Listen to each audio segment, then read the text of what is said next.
Muy buenos días.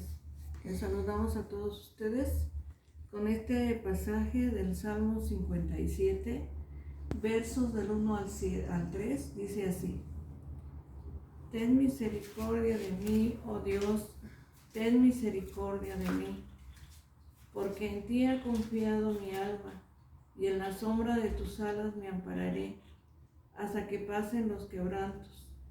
Clamaré al Dios Altísimo, al Dios que me favorece.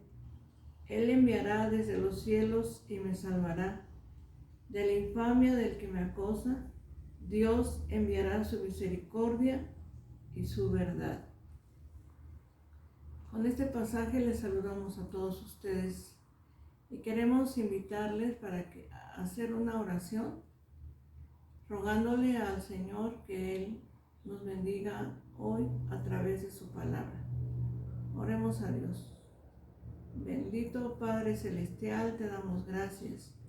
Nos da la oportunidad de acercarnos delante de ti en el nombre del Señor Jesús, para rogarte, Señor, que en este día, al poder considerar tu palabra, Señor, nosotros, Señor, podamos tener bendición a través de ella. Señor, bendícenos, te lo estamos suplicando, Señor. Tu palabra es viva y eficaz. Te lo estamos, Señor, rogando en esta mañana, en el nombre de tu Hijo, nuestro Señor Jesucristo. Amén. Bendito sea Dios. Voy a invitarles a leer la carta que escribe el apóstol Pablo a los Colosenses en su capítulo número 2 y en su verso del 9 al 10. Colosenses 2, versículos 9 al 10. Dice así: Porque en él habita corporalmente toda la plenitud de la deidad, y vosotros estáis completos en él, que es la cabeza de todo principado y potestad. Bueno, con este pasaje vamos a iniciar nuestro tema de esta mañana, que es la carta a los Colosenses. Y vamos a ver lo que es la verdad bíblica. La Biblia nos enseña que solamente en Jesucristo habita toda plenitud. Verdad bíblica aplicada. Como creyentes debemos reconocer la incomparable superioridad de Cristo sobre las potencias cósmicas y reconocer que solo en Él estamos completos. Y bueno, vamos a ver de una manera general lo que es la carta a los Colosenses. En esta carta a los Colosenses no se menciona que el apóstol Pablo hubiera estado personalmente en Colosas. El evangelista San Lucas hace referencia a los viajes de Pablo en el libro de los Hechos y no menciona nunca esa ciudad de Colosas. Incluso el apóstol Pablo da a entender que no conocía personalmente a los colosenses. Por este pasaje que lo podemos leer en Colosenses capítulo 2, verso número 1, que dice así: Porque quiero que sepáis cuán gran lucha sostengo por vosotros y por los que están en la Odisea y por todos los que nunca han visto mi rostro. Por este pasaje podemos entender que los colosenses nunca habían visto al apóstol Pablo, pues al parecer fue Epafras quien llenó el mensaje del evangelio a los colosenses. Es posible que el resultado de los esfuerzos de Epafras y otros conversos de Pablo originara el establecimiento de iglesias cristianas en la Odisea y Hierápolis. Por eso vamos a ver en este día, a través de esta carta a los Colosenses, que realmente los colosenses no habían visto el rostro de Pablo. Y en el evangelio Evangelio que escribió Lucas y también escribió el libro de los Hechos, vamos a poder encontrar todos los viajes del apóstol Pablo en el libro de los Hechos, y nunca menciona que Pablo haya estado ahí. Por lo tanto, vamos a ver que el autor de esta carta a los colosenses es el apóstol Pablo. Fecha que se escribió posiblemente fue en el año 60 después de Cristo. El mismo año que se escribió Efesios y Filemón. Y vamos a ver, pues, por la forma en que contesta el apóstol Pablo, parece que se le informó de ciertos peligrosos errores que se habían difundido entre los creyentes y ponían en grave peligro la pureza de su fe. De ahí, por ese motivo, es que el apóstol Pablo escribe su carta a los colosenses, por esos problemas que habían surgido dentro de esta iglesia, esos errores.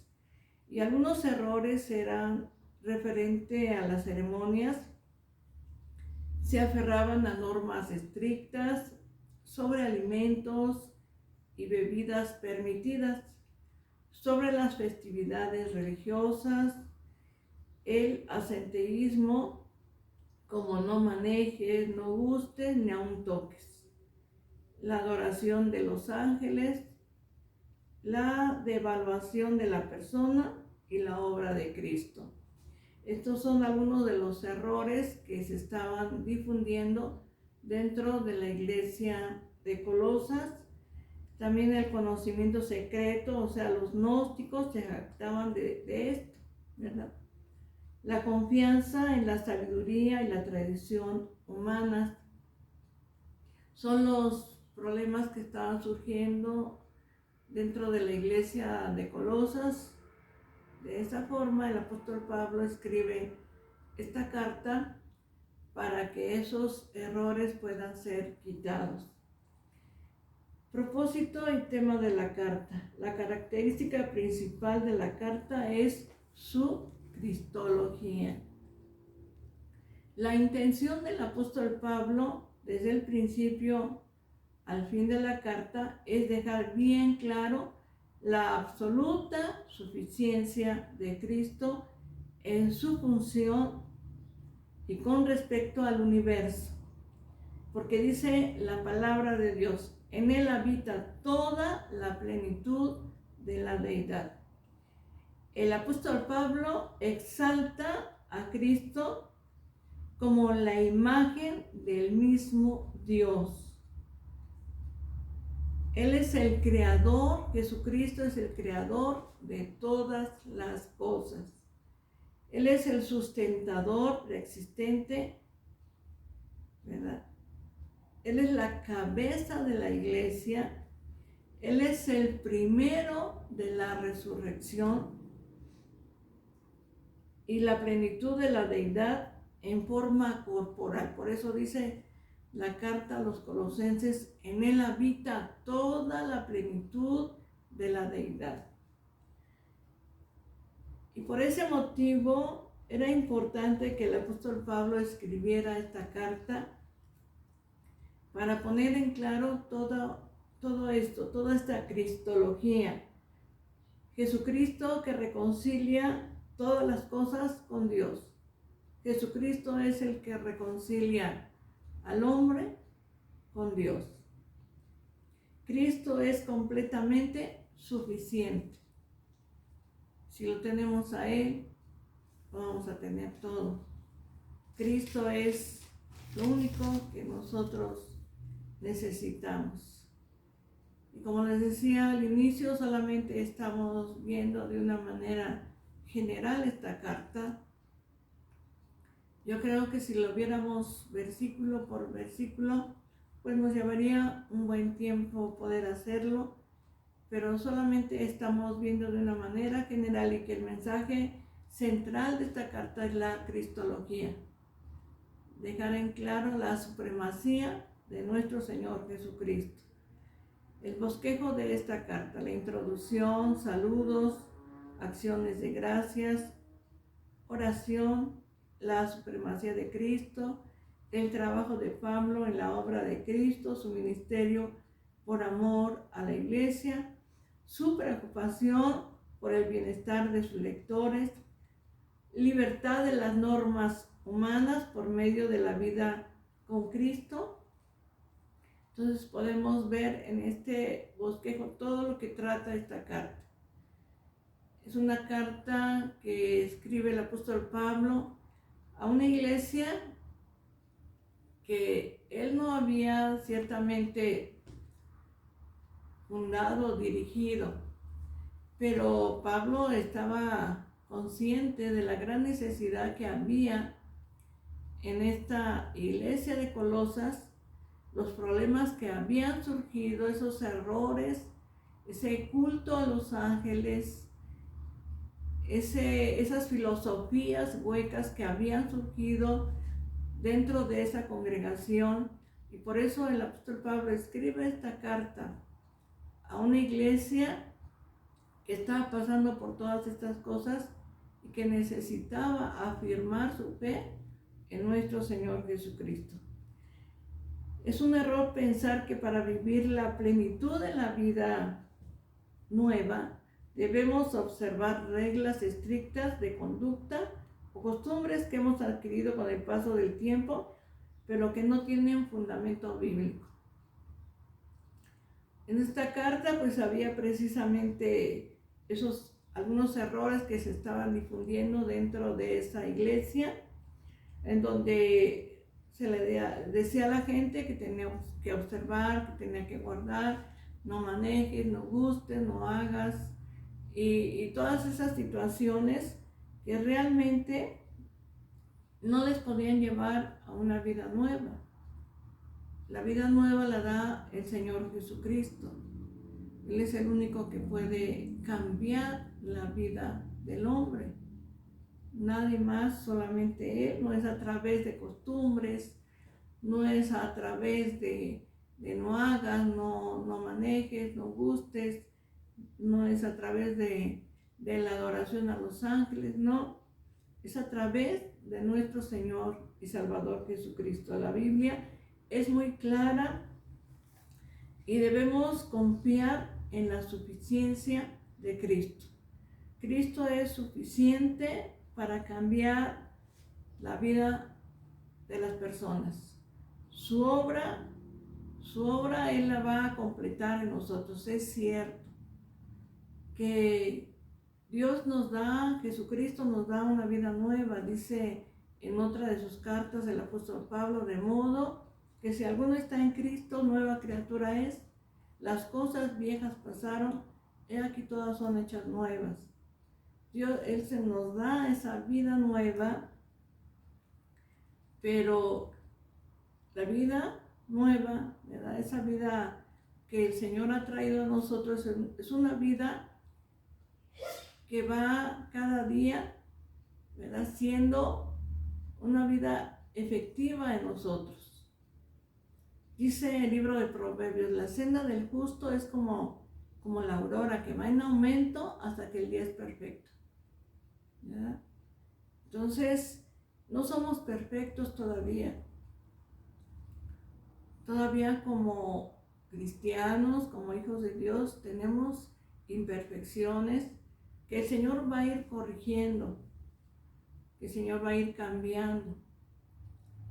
Esa santidad, ¿verdad?, que es el Espíritu Santo el que empieza a trabajar en nosotros, va a ir moldeando nuestra vida, moldeando nuestro carácter, nuestra forma de ser, de tal manera que será Jesucristo quien va a completar su obra en nosotros. No somos todavía perfectos, estamos en una vida nueva, sí. El Señor nos ha hecho nacer de nuevo, pero estamos en ese proceso hasta llegar a la estatura del varón perfecto, en Cristo Jesús. Jesucristo es el que lo hace en nosotros. Él va moldeando, va quitando cosas que a Él no le agradan. Para que Él lo haga, nosotros tenemos que someter nuestra vida y nuestra voluntad al Señor Jesús. Jesucristo es el centro de esta carta a los colosenses, porque Él es el Hijo de Dios. Y solo a través de su sacrificio, muerte y resurrección podemos tener una amistad con Dios. El Señor Jesucristo, a través de su obra en la cruz, transformó nuestra vida. De ahí que ahora hemos adquirido esa nueva vida con Jesucristo y debemos desprendernos de la antigua para ser como Cristo. De ahí que el apóstol Pablo escribe esta carta a los colosenses, porque dentro de esa amada congregación estaban surgiendo algunos errores. El mismo versículo 2, capítulo 2, verso 8, lo dice así: mirad que nadie os engañe por medio de filosofías y huecas sutilezas según las tradiciones de los hombres, conforme a los rudimentos del mundo y no según Cristo. ¿Verdad? Nadie os engañe, dice, por medio de filosofías y huecas sutilezas, según las tradiciones de los hombres, conforme a los rudimentos del mundo y no según Cristo. Entonces, Cristo Jesús es el único que va a completar su obra en nosotros. En Él habita toda la plenitud de la deidad.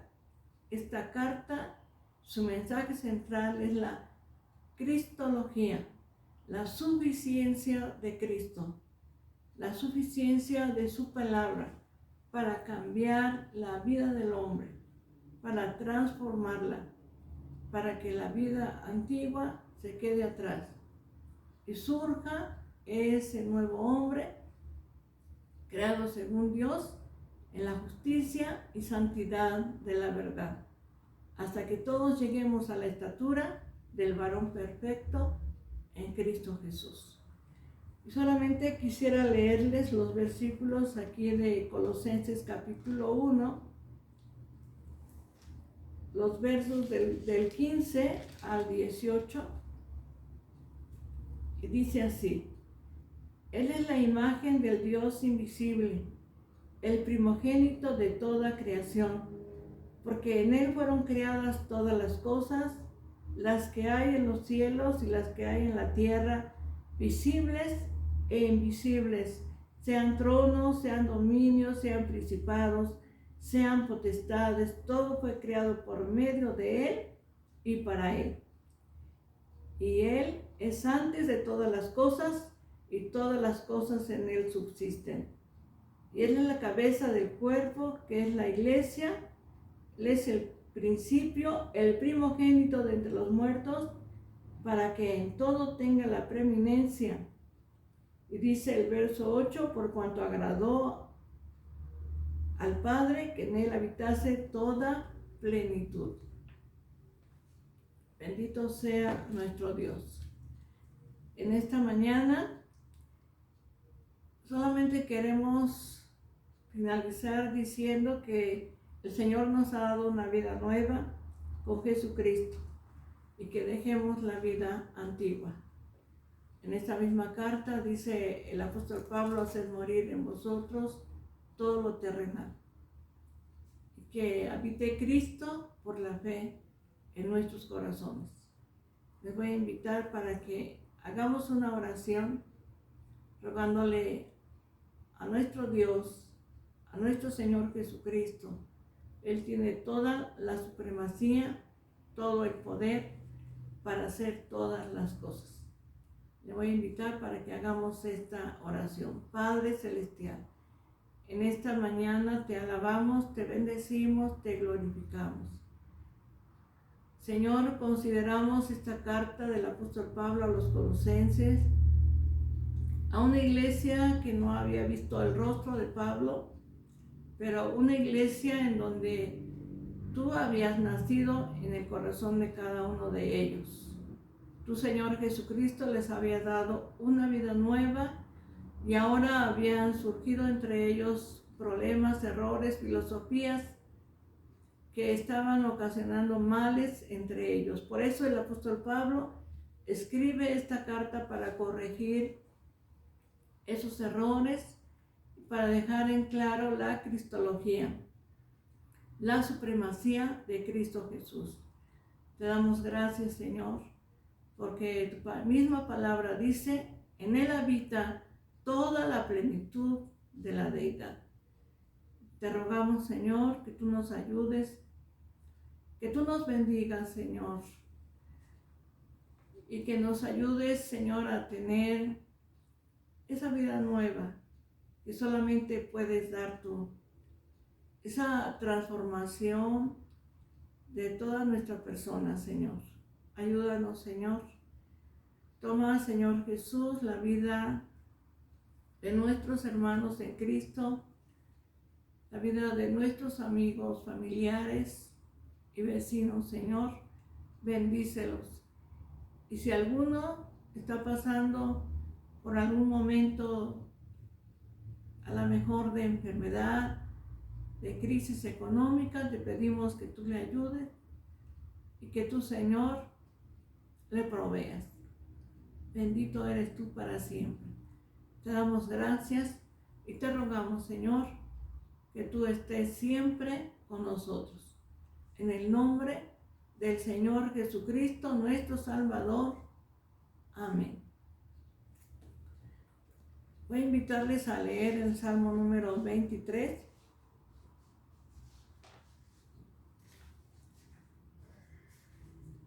Y dice así: Jehová es mi pastor, nada me faltará.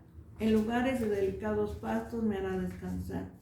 Junto a aguas de reposo me pastoreará. Confortará mi alma. Me guiará por sendas de justicia por amor de su nombre.